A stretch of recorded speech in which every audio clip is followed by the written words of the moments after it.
Cela fait maintenant environ un an que Vladimir Poutine a déclaré la guerre à l'Ukraine en envoyant son armée tenter de conquérir le territoire de son voisin.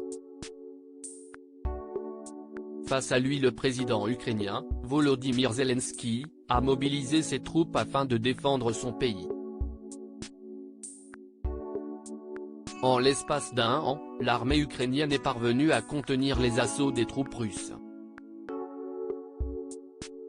Une résistance saluée par la majorité des chefs d'État étrangers, dont le président de la République, Emmanuel Macron. Ce dernier a d'ailleurs accueilli Volodymyr Zelensky à Paris mercredi 8 février 2023.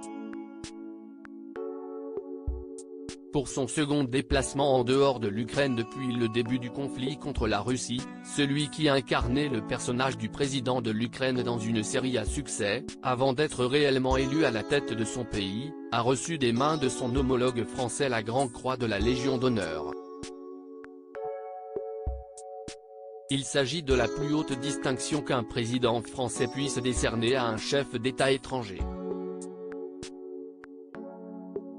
Pour mémoire, Jacques Chirac, qui fut le pensionnaire de l'Élysée entre 1995 et 2007, avait décerné en 2006 la Légion d'honneur à Vladimir Poutine, qui était déjà le président de la Russie à cette époque.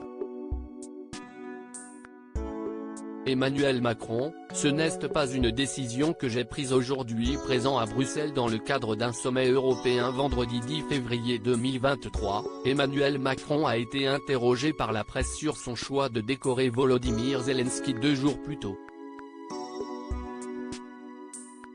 Le compagnon de Brigitte Macron a expliqué qu'il s'agissait à ses yeux d'un élément de justice et de reconnaissance de notre pays envers le président ukrainien.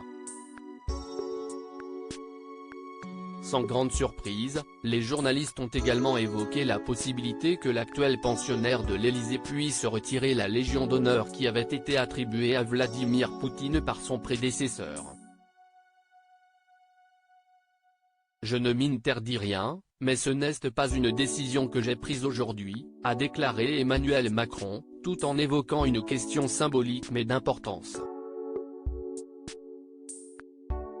Selon le chef de l'État, ces décisions sont toujours lourdes de sens et je pense qu'il faut apprécier le bon moment pour le faire.